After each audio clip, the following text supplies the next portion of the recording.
to put it in human terms, when you look at these health plans, you look at the health outcomes. If you could put these health outcomes into a pill bottle, it would be the blockbuster drug of the century. They are so much better in terms of saving lives and getting people the best care, great primary care. And that alone would suggest anybody, once they knew that, would share that.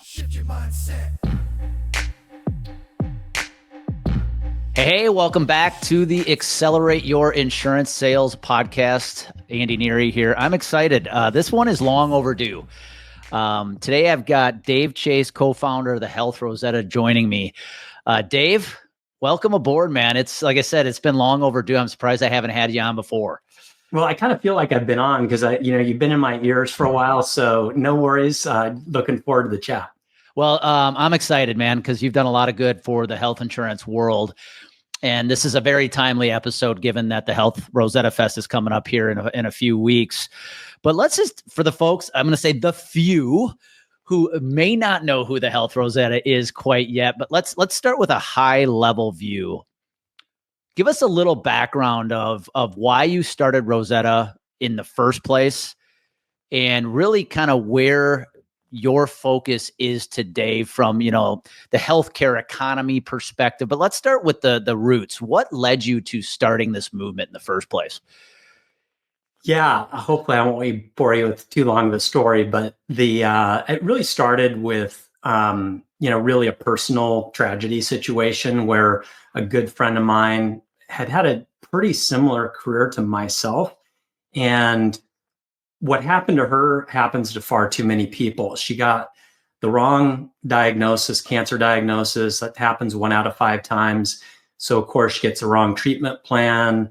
And, at the end of the day, long story short, crushed physically, financially, emotionally, leaving behind a 10-year-old daughter. And it was brutal to watch. And, I'm one who tries to find meaning out of tragedy. And I'd been in the healthcare industry, but on the health tech side. And, the way I had been raised was, you see a wrong, you don't do something about it, you're complicit. So I was like, man, I got to figure out what the heck's going on here. Because it wasn't like there was a bad doctor. It's just a system problem. And once you do the, Toyota, the 5 whys to get at the root cause, all roads lead to health plans. They govern everything in healthcare, for better, for worse.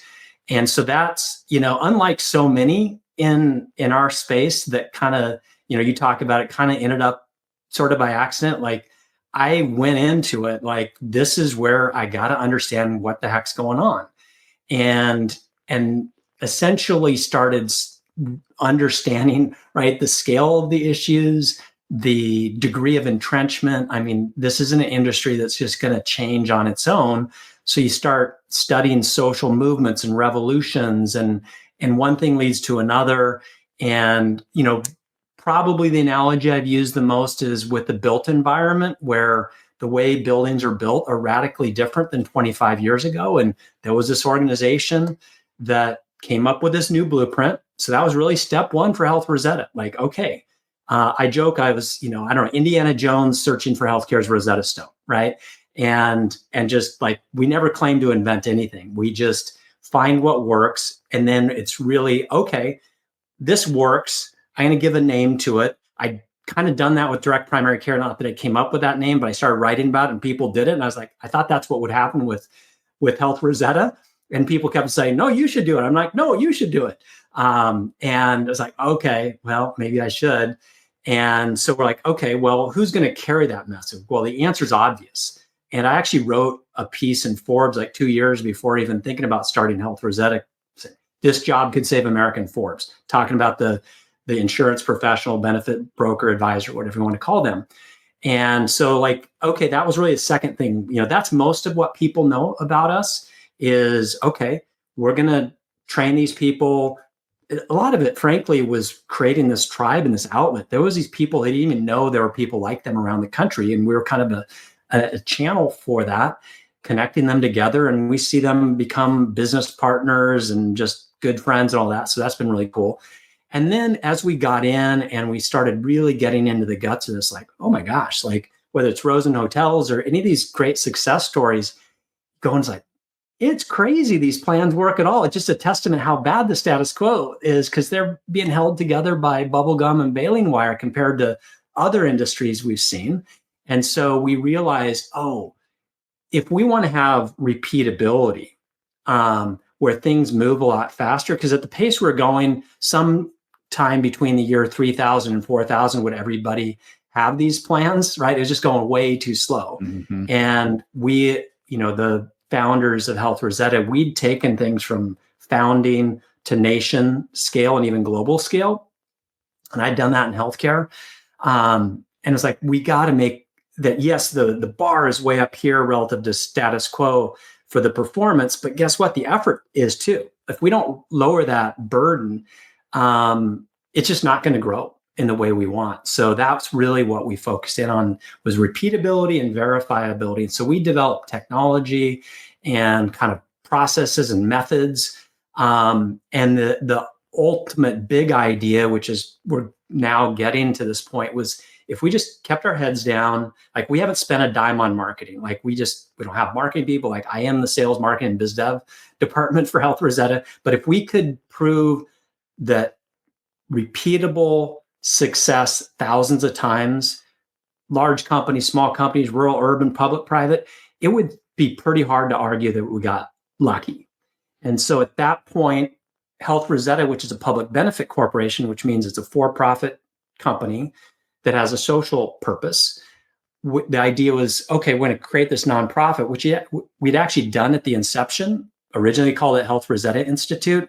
But we're like, no, actually, this has to be way bigger than Health Rosetta. Like, no matter how successful we are, we're going to just still be a small percentage of the overall market. We created this nonprofit we now call Nautilus Health Institute, that we're going to pour our intellectual property in that captures this new healthcare economy that, as it turns out, what we've all been building, the people, that we're part of it, we don't claim, to have done all this ourselves by any stretch.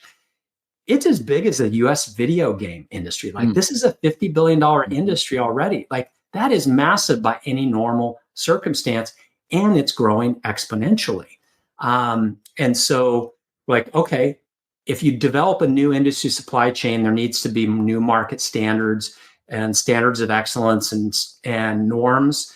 That's what Nautilus is going to be about. We will be the first and most enthusiastic adopters of those, and we funded that. And we can go into how we got it off the ground. But that's kind of the backstory. Probably too long for you. This episode is brought to you by True Captive Insurance. What if you could take full control of your healthcare strategy without the financial burdens of traditional insurance? At True Captive Insurance, they make that possible. As the only captive in the nation that puts up the majority of collateral on your behalf, they provide financial flexibility from day one, making them an advocating partner for their customer success. True Captive's fully customizable plans and cost-saving strategies ensure you never have to choose between affordability and quality care. It's time to break free from the limitations of conventional insurance. Take the next step today. Visit truecaptive.com and discover a smarter way to manage healthcare. That is truecaptive.com.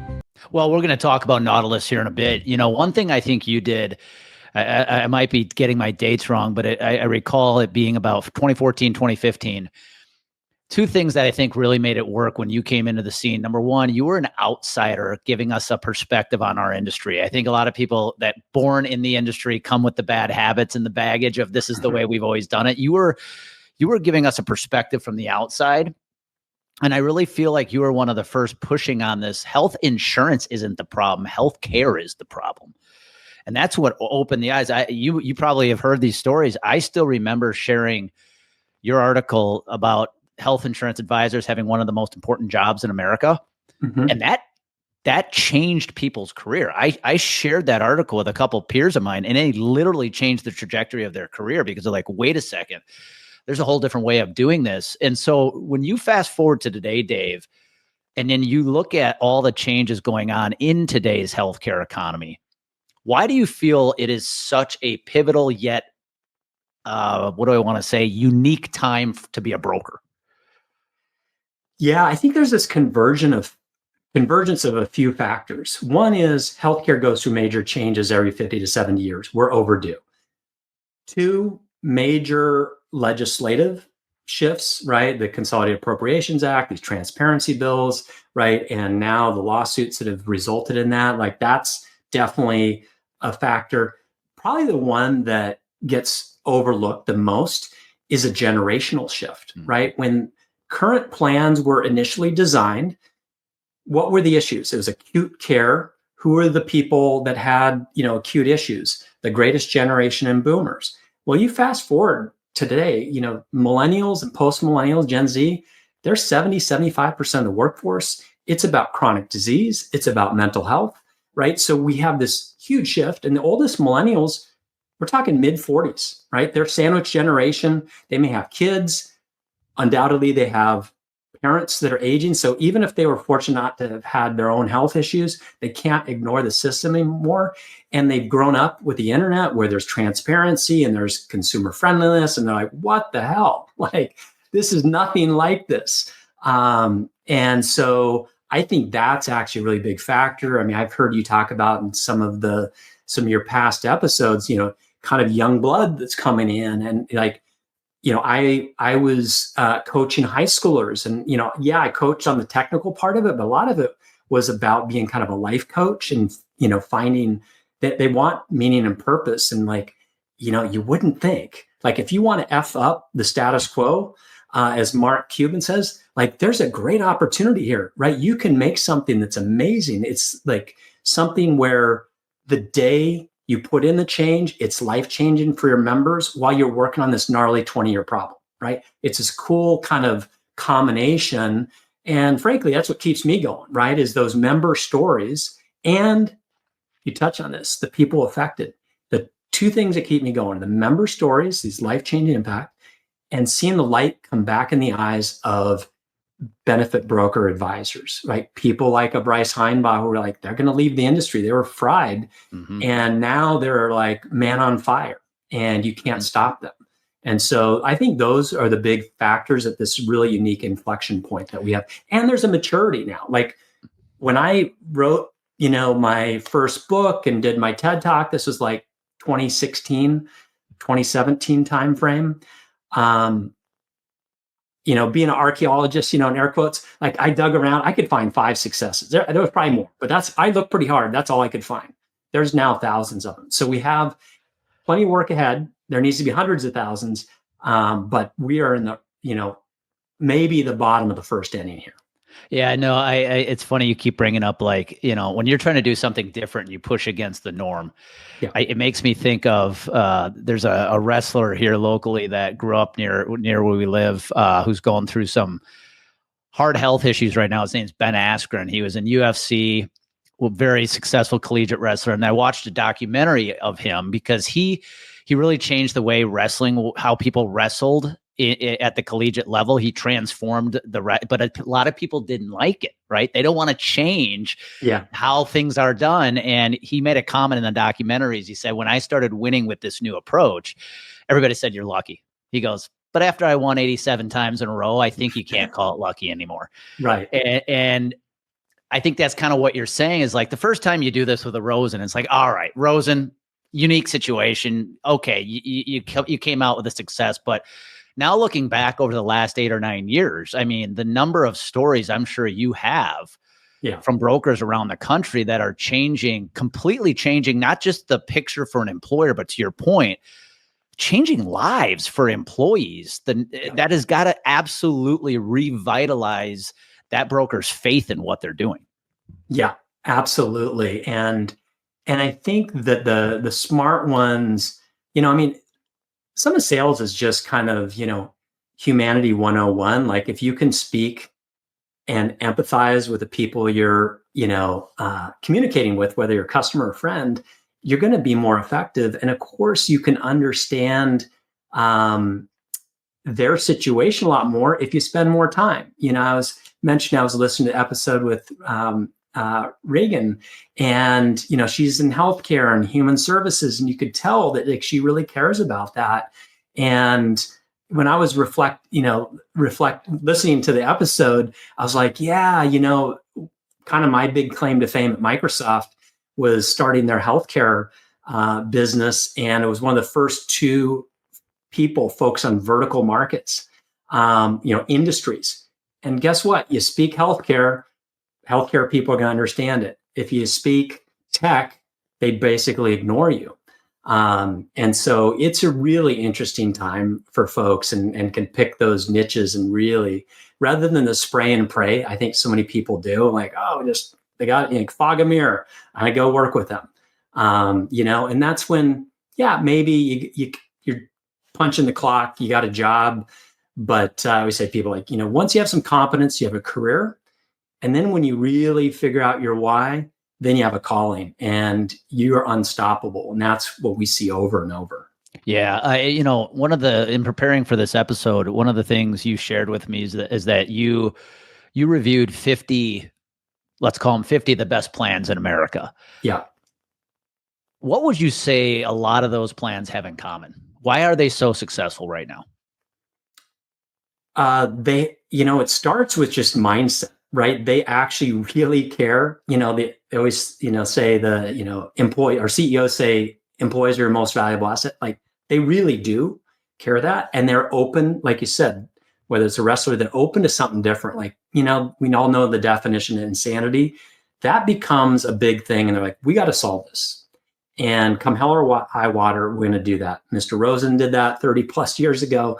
So that's the most common thread. And then the other thing is willingness to, like, they don't have to become ERISA legal experts, at the level of some $1,100 an hour attorney. But if you look at probably the most unique thing that we brought to the table and we've made a major investment in is all these contract details, right? Most people in fact, we've done 2,000 or 3,000 of these plan graders, and the single most predictive thing of a high performance plan is, do they have complete unfettered access to their claims data? And that's in the contracts. And we find that 95% of those employers didn't even look at the contracts at all. They treat them like a terms of service on some consumer website, like, check, I agree. And so willing to say, yeah, I'm going to bring in the right people. That's one of the reasons they'll tap us. And then you get into the care part, right? And once you do that, there's a lot of low-hanging fruit on the drug supply chain we all know about. It really becomes a big game changer when you get primary care in. And I think going back, that first piece of really caring about the humanity, a lot of them have really good kind of member champions, care navigation. There's different terms for it. Nurse concierge navigators. I love those. So those are some of the real common threads, is just like, hey, let's just go brick by brick, right? And I know, you've been a high level athlete, and people are like, this is hard work. I'm like, yeah, you know what else is hard work? Being a great athlete, a great musician, a great parent. Like, the things that are the hardest that are also the most rewarding. And so if you're willing to, break a sweat, there's some really cool opportunities. And then as you see the human impact, it just fuels that fire. Well, you and I are very aligned with that, because I think, we can sit here and point the finger at the employers and say they don't want to put in the work. And there's truth. They all want the easy button. But I'm going to argue there's a lot of brokers out there too who are looking for the easy button as well. And I think that's one of the biggest challenges I still see in the industry, Dave, is you have advisors who want to be different and do it different. Quite frankly, for some of them, they don't know where to get started.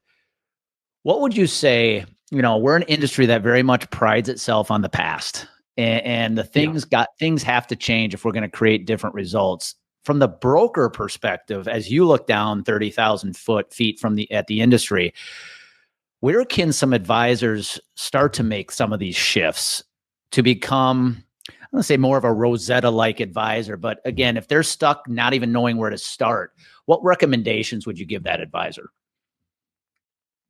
Well, I mean, it really parallels, what you do, coaching people, right, on how to build your brand and sales and all of that. It's an openness to doing that in a new area of, like, building new plans. And so having, it can be a program, it can be somebody you co-broker with. Like, this is not easy stuff. It's very rewarding. It's not rocket science either, by the way. But why, like, would you climb Mount Everest without a Sherpa? Like, that would be a suicide mission. Well, you want to really be thoughtful. And so I think that's really a critical thing, is take advantage of people who've been there before. There's some really good programs out there. We think we're one of them, but we're not the only one. And come and talk to those people. We're open book. Like, you could argue one of our most valuable assets is a list of our the advisors in our program. Well, go to healthrosetta.org/map. You can see every one of them and their contact information. Talk to them, right? And some are succeeding at greater levels than others. And certainly, we make available a lot of content out on the web and books and all that type of thing. And find your thing, right? And we all have that passion. And so that's where I was like, man, find a buddy, find a pal. It's like, again, you have accountability for workouts, you have accountability for a lot of things. That always helps a ton. Yeah. And I couldn't agree with you more. Yeah, you want to change, it requires work. This stuff isn't easy, but yeah. work is required of anything that takes a little effort to make the changes appropriate to what we're trying to accomplish. You guys have been on the forefront of some of the more innovative ideas out there for health insurance advisors. I have several clients right now that the health plan grader is just a part of their sales process. Are there any, what are some of the more innovative ideas you see coming out right now that advisors should keep a pulse on? Yeah, I mean, one I touched on a little bit. I think that care navigator thing is so important, because healthcare is scary, right? And a navigator that isn't just on the insurance piece, they are there for the emotional and clinical piece of it too, and helping people navigate through that. And then the thing that, if you go study the people who are winning, like, they're growing the most rapidly. They're putting together, we've given a name to it, community-owned health plans. And the idea is, does every single employer that, it's a 70-person company, does every single plan need to be 100% bespoke, like custom created? Like, man, you just are not going to grow that fast. And so they figured out a way to kind of have these packages, kind of like, in a way, it's an element of what the carriers have, right? There's an easy button. It's easy for them to take a lot of your money too, but it's pretty easy to just say, I want that Blue Cross plan. So they're putting together these package plans for their particular niche. It might be a geographic niche. It might be an industry niche. That's the other thing that sometimes people think, oh, I don't want to focus just on this one geography. That's fine, right? You might be all about transportation and logistics. I'll give you a little, secret from the awards we have this year. Disproportionate number of ESOPs and cooperatives, employee stock owned companies plan. It's basically just a retirement plan, stake in the company, and cooperatives. It's credit unions, it's grocery co-ops, it's farmer cooperatives, it's rural electric cooperatives. And then ESOPs can be any, and there's, I think, 12,000 different ESOPs around the country. And, one of the great success stories that we've had is Pacific Steel and Recycling. They were spending like $8 million for the 700 employees a decade ago. By now, their peers were spending $12 million. Last 5 years, it's been like $3.5, $4 million. Guess what? For the forklift driver who just retired, I think making, I think it was $45,000 a year. They had a nice nest egg because of employee, and they'd worked there for 30 years, but it doubled because of what they did with their health plan. Like, for that company, just talk to the CFO. I like, hey, what would you have had to do to have that same EBITDA, that bottom line profit impact as what you did with your health plan? We would have had to increase top line sales revenue 25 to 30%. They're probably a $200 million a year company, 130 years old, slow growth, low margin. That's pretty dang hard. Mm-hmm. And so this forklift driver heard this story, retired with a 7-figure nest egg. It basically doubled. How many forklift drivers are retiring with 7-figure nest eggs? And this is the type of thing where you have these repeatable processes this becomes possible, and understanding, like, you could be a thought leader in the ESOP space or the co-op space or the credit union space. Those are the types of things that are really making a big difference. Yeah, you got me thinking about when I kick off some of my keynote talks, if it's a health insurance audience, I'll start by saying, do you guys understand how important your job is? Your advice can keep the doors of a business open. Your advice can help somebody avoid filing bankruptcy. Your advice can be the difference between somebody getting the care they need or waiting until it's too late. Yep. And I think that's a shift we have to make in the benefits world, is getting more advisors to understand how important their advice is. Yeah. Because absolutely. I think a lot, again, I'm going to say a lot are trying to hit the easy button, but at the end of the day, a benefits package is only as good as the employee's perception of it. Yep. You can throw whatever you want in there, and if employees don't like it, it sucks. Yeah. Yeah. And that's the other thing, that like the folks who are really doing a great job, they're really good about thinking about change management and communications, right? Because you have an awesome design plan, but if you don't roll it out well, it's not going to work. And the other thing I'll say, just the easy button is risky, right? Maybe that sounds like it's not risky, but when I came into the space, again, with that fresh set of mind, I learned about, overrides and bonuses and da-da-da. And I'm like, and this whole concept of getting an appointment from a carrier, I'm like, what does that mean? And they're like, oh, yeah, they can pull your appointment in 30 days. Like, oh my God, like 30% of my income could vanish in 30 days. I could never live with that, sort of Damocles hanging over my head. And that's one of the cool things, when you go work really for the clients, you're getting paid by the clients.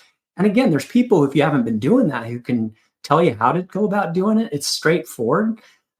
It's very liberating for folks. Yeah. Well, it's funny you say that, because we have a lot of clients that are pushing the envelope, utilizing the Rosetta principles, and we do some content. So we do social media content for some of them, and it's interesting, behind closed doors, they will be as bold as they possibly can be, and we're like, all right, let's throw that out on social media now. And they're like, whoa, because of that point right there, they still have a lot of business with the bukas.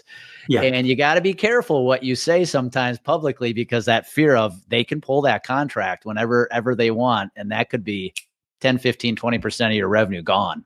Yeah. Well, and there's some people who I wouldn't say have the most common sense, where, like, I get it. Like, I get some cathartic, feeling when I see somebody punching the bear in the nose, but I'm like, you really don't have, like, people know it's not great, right? Mm-hmm. I don't remember Steve Jobs talking a whole lot about Trios and Razors and Blackberries. He was talking about how awesome the iPod, the iPhone was. And so you don't need to go insult them. And of course, you'd go do that online. Everybody's going to see it. Like, I don't blame them for pulling their appointment. Well, but that's also one of the biggest things I've preached, Dave, over the last 5 years, is when I see peers constantly posting about how the healthcare system's evil and the healthcare is, I'm like, guys, that kind of information is not helping anybody. No. Talk about what you're doing to solve it. Don't just quit. Don't just keep focusing on the problem. Yeah. And you end up demonizing people. And, one of the things that, as I was studying kind of system change and some of that, they talked about, there's some different archetypes. There's like trailblazers, and then there's protectors. Like, there's a lot of times there's somebody inside of an Aetna who can make an adjustment to how things are doing. And we may, we have lots of great plans that are still using carrier networks.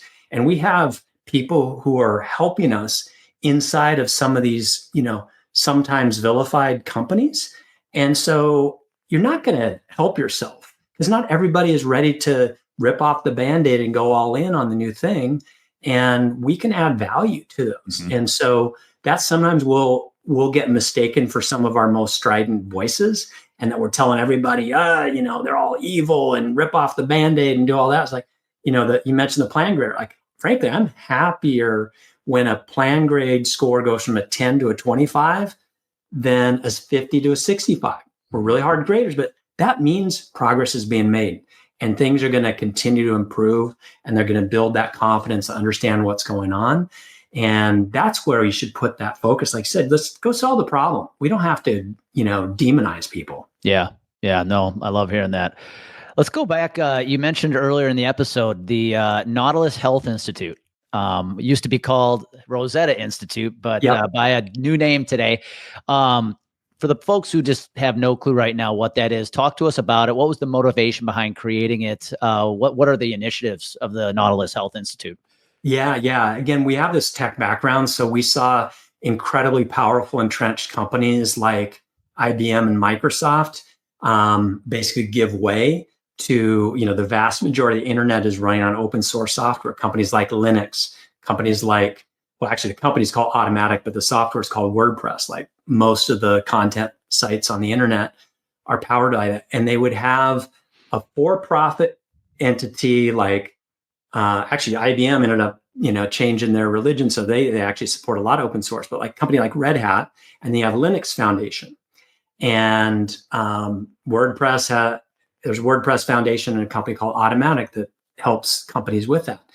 And we saw that be a really powerful tool where, again, if you zoom out and say, what are we actually trying to do? It's pretty bold. You're basically saying, you need an entirely new industry supply chain when all is said and done. And, for those on videos, like waving around my little iPhone, we didn't get these by tweaking landlines and rotary phones. If you're going to try to do that, you have to develop a new industry supply chain that needs to have industry standards. And you see it like, Tesla's winning for like the EV plugins, right? They open source their plug-in standard. You see that in all kinds of areas in tech, not just like high tech, but other things. You see it in financial services, the doing credit swaps, the transaction cost has gone down 97.5%. So there's much more activity there. So the idea was, okay, we have these methods and we have technology. And so if you look at what actually has enabled the thousands of repeated successes and what are the patterns that we've seen in that, number one, they seize control of procurement. So there's certain procurement standards, templates, RFPs, those types of things. You define it. Don't wait for the industry to supply. If we're talking to an employer, you don't do that in any other area of your business. And then you got to codify it in contracts. So we have model contract language, and we basically have rebuilt all these contracts. Plus, we have all these tools on how to negotiate against things if you still need to live with the contract for a while. And then you got to prove it in data, right? You might have a good contract, you don't get data, you can't prove it. And then you do that, rinse and repeat. And the other key piece with that data is we found that the organizations that were doing it well, they had access to the claims data. Well, where did it go in? And you looked at point solutions, and it's like, oh my God, like every one of these companies, if they do it really well, they're probably in it for close to $3 million on basically plumbing, right? That's not differentiating their diabetes solution or primary care thing or whatever. Like that's dumb. We know how open source works. We actually jointly built that with another company, and then we've made that available free. So it's all said and done. That was about $4 million of contract, procurement, data use standards, technology. They're like, here it is, industry, run with it. And, I was asked a little while ago, like, how will you know when you're winning on this? I'm like, and this has actually started to happen already once we've open source, when people are adopting our stuff and they've never even heard of Health Rosetta and they're just doing it, like we're winning at that point. And that's the only thing that I think has a chance against very deeply powerful entrenched organizations, open sourcing, and then having a 20-year long game plan. Like they're chasing their tail on quarterly and annual, cycles. We're playing a 20, 30-year game. And we got to deliver value today, make no mistake. But this type of strategy, it actually becomes an obvious thing to do. And, to put it in human terms, when you look at these health plans, you look at the health outcomes. If you could put these health outcomes into a pill bottle, it would be the blockbuster drug of the century. They are so much better in terms of saving lives and getting people the best care, great primary care. And that alone would suggest anybody, once they knew that, would share that. And we do feel like when we came in as outsiders, we have set this tone of being open about what we're doing, and success begets success within our broad ecosystem, but also people like Mark Cuban. He's now going to open source the hospital contracts. Maybe that's a coincidence, but guess what? His company were the early adopters of the TPA field guide that we built out. And they're smart folks because they're an employer too. I mean, he's got the cost plus stuff, but he's an employer too. He is no fool. So it's pretty cool to see how already, we're bearing some fruit there. We got a long ways to go for sure. But it's really is working nicely. Yeah, I actually think a measure of success is when somebody's adopting your principles, maybe not even giving you credit for it. Yeah. But they're adopting the what you practice, what you preach. And I think that is something I take pride in too, is when somebody's doing what we preach, maybe not even giving credit to us for it, and they're out winning with it. It makes me feel just as proud as if they were to give us credit for it. You have any examples, Dave, where an advisor or an employer has utilized the templates, the principles from the Institute and have gone on to see drastic change, drastic savings? Yeah. Oh man, there's a lot, but like one that's on my mind right now, because I just saw the HR leader at an event, and every time I see him, he tells me his latest Health Rosetta dividend story. So that's actually what we define as our purpose. Like, how do you take the waste, turn it into reinvestment into your people and business and communities, all that. And it's a company called Pfeiffer out of Tuscaloosa, Alabama. Russell DeBose is the HR director. Guy has gone and testified before Congress on this stuff. And they were actually quite thoughtful on what they were doing before they kind of became a part of our movement. And when they got their first plan grade or score, while most status quo plans are between a 5 and a 17 out of 100, like, we're pretty tough graders, right? But why shouldn't we be, given the money and lives on the line? And there's people that have scores in the 90s, not a lot, but it's all doable stuff. And they got a 37. And, they're like Lean Six Sigma and do Kaizen events, like, crap, like, we thought we were doing all right. Like, and he just embraced it. And every year they do more. And they do more. And they're at a 74 right now. They've literally doubled it. Their spending hasn't gone up in, I think it's either 5 or 7 years. They're opening primary care clinics that they're opening to their community. And actually the last thing, with some other employers, the last thing he told me on the dividend story was, you know what? We found out that some of our retirees, right? We're in kind of a medical desert here, and they don't have a primary care relationship. And we've learned from you guys how important that primary care relationship is. 300 of them did not have a primary care relationship. So we just said, you can use our clinic. They had no obligation. This wasn't in their pension or anything like that. I was like, that's super cool, right? They're impacting their community, and they're telling, the other folks. We have these awards we call the Rosie Awards for these best plans. And one of the 3 criteria is, do you have that abundance mindset? Will you share your story with others? And man, they're doing that in spades, and they want everybody in their community to benefit. Their community will benefit. But there's cool things like Rosen, they started giving scholarships to some of their dependents' kids. They have summer enrichment programs. The kids didn't have that much going on the summer. And man, the day that is announced, it gets filled up in a day with these kids.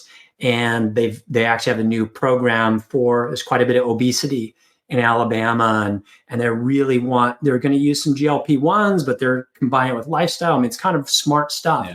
And so you just see, again, that kind of manufacturing mindset of just, we're doing these Kaizen events, right? Okay, great. And so those are the types of stories that you just love. And okay, what's underneath that? They get great contracts. They get great primary care. They're working with the right TPAs. They've got good PBMs, like, kind of the nuts and bolts of it, but it's executing it and executing that repeatedly in this, quality improvement mindset. I'd love to get your thoughts on this and then we'll dive into some information, some details about your upcoming Rosetta Fest. Yeah. with all these principles people are adopting, so whether it be direct primary care, RBP, pharmacy, carve-outs, all the philosophies that are helping drive down cost and improve care. Yeah. What are your thoughts? Because I see a lot of advisors who kind of who take a throw the kitchen sink at it approach, where they take all of these at one time and just yeah. And unfortunately, you often see that turn into more of a disruptive strategy, if in a negative terms, versus applying, like you just kind of described this group here, Feifel in Alabama. It sounded like they were adopting almost one principle at a time every year. What are your thoughts about that? Should it be hey, let's take this whole thing right now and make change, or let's adopt these principles slowly over time? Yeah. No, I actually have been trying to practice what I preach and trying to make things happen in my own community. I just had a meeting with employers, and I said, there's three options. You need to understand where you're at culturally. There is a small number who are in severe pain, and they've got incredibly high trust with their workforce, and rip off the Band-Aid. Mm-hmm. Okay, there's some of those. Generally not what we recommend. It's probably less than 10%. And then there's others who are like, where people don't like things taken away. So we're going to keep old, plan in place. And then we have this new plan. It's going to be very appealing. And we've seen as high as 60% adopting that new plan. In a way, it's a rip the Band-Aid off because it's all new. But then probably the most common is what you're alluding to with Pfeiffer. Let's just take a chunk at a time. They're a little bigger employer. So the bigger you are, probably the more thoughtful you have to be in doing that steadily. And it's like, okay, we're not getting rid of that Signet network, but we realize that's glorified yellow pages. There's good doctors and bad doctors, good facilities, bad facilities. So we're going to really curate where people go and have, this information. They can make the decision. We're not taking it away, but really good plan design. They'll say, if you go to that surgery center with the fewest complications, the best surgeons, yeah, you have to drive an hour because we're in a kind of a medical desert here versus a single hospital town, but you're going to pay exactly zero. Mm-hmm. Guess what? You can ladder up that trust. Oh, Martha got a free lab, Bob got a free imaging, and then Sally got a free surgery. It becomes pretty compelling. And then that's the thing that, there's the biggest risk and biggest payoff on the network stuff. The other stuff is cleaning up the contracts. Members don't have to see that. Getting rid of junk fees and things like that. PBM, even before you change the formulary where people pick up medications, lots of savings opportunity. Members don't even have to see that. There's greater opportunities to go further.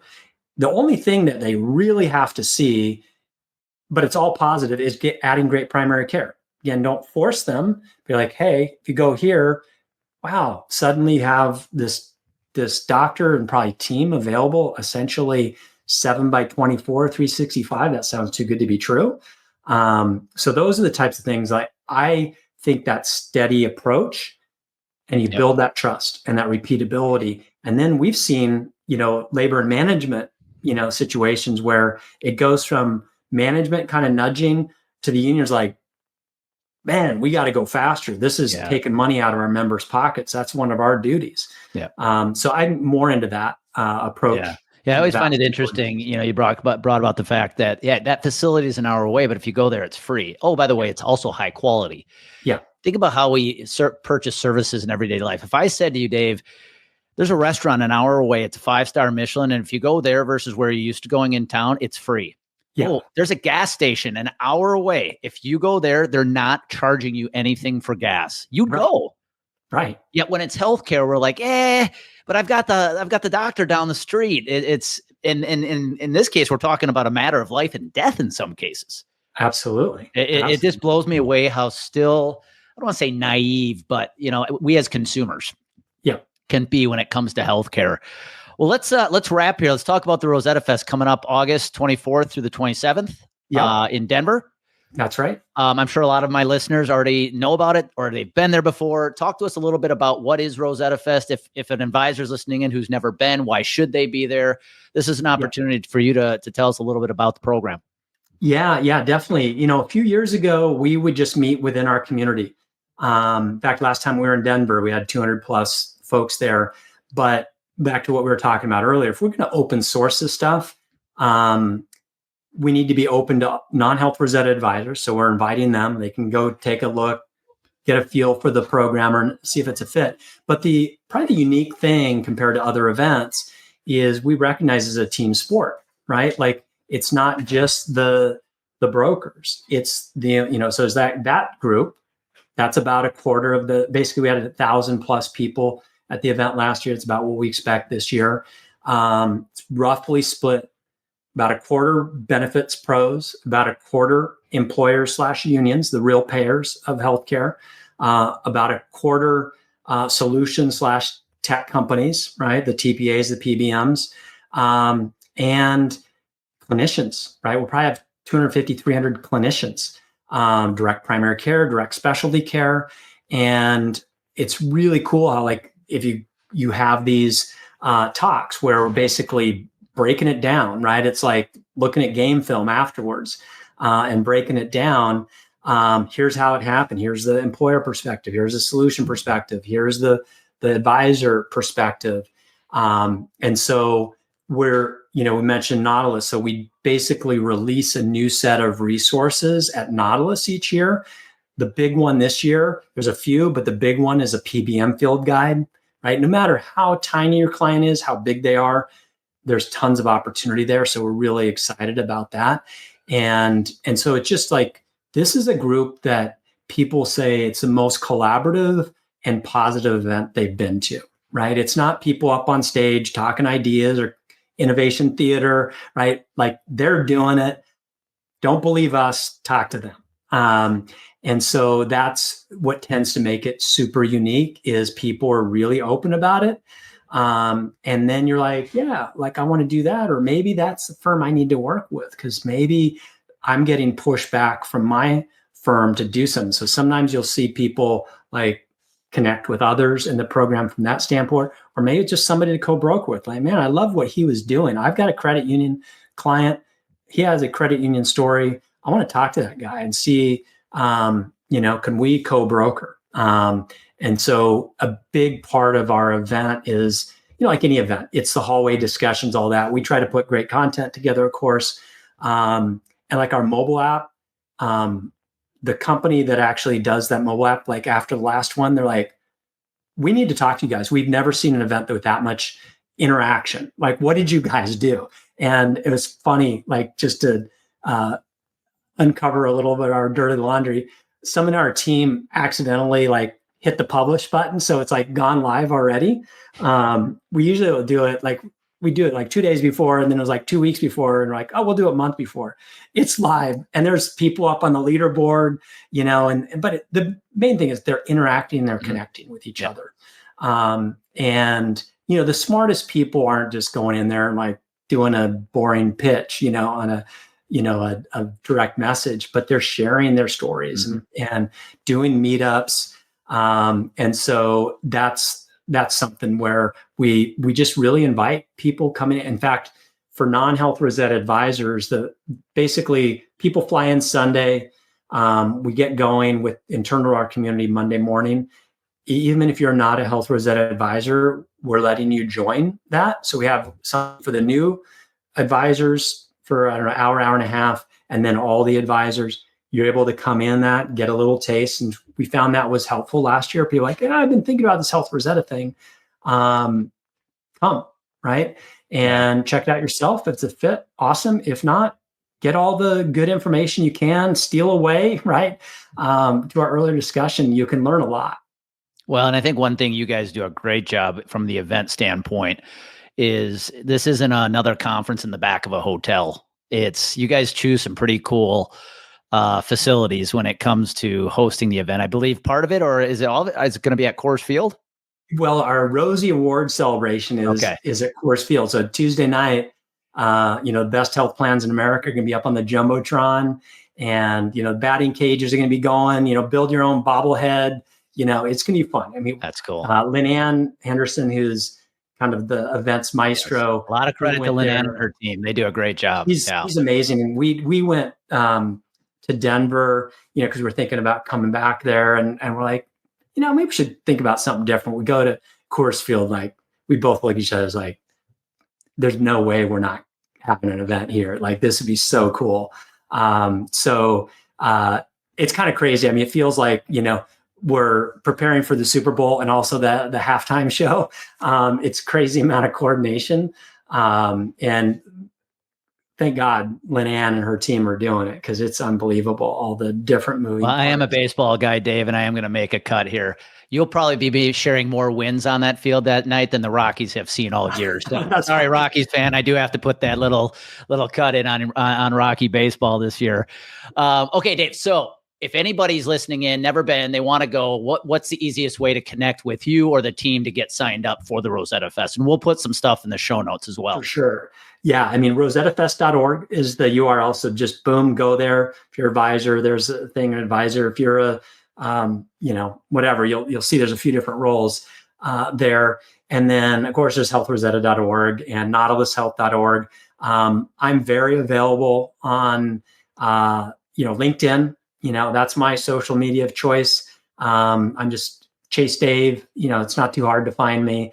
Happy to connect with you. You just want to follow whatever your cup of tea is. I'd love that. And come to the event. Say hello. And come with the toughest questions. They can be salty. That's fine, right? That's how we get better.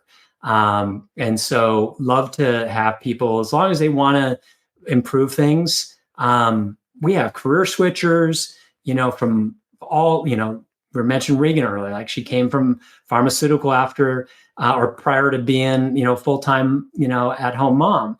And we have people from the White House, we have doctors, we have ex-hospital CEOs. That's another one of the interesting dynamics is this is such a meaningful area.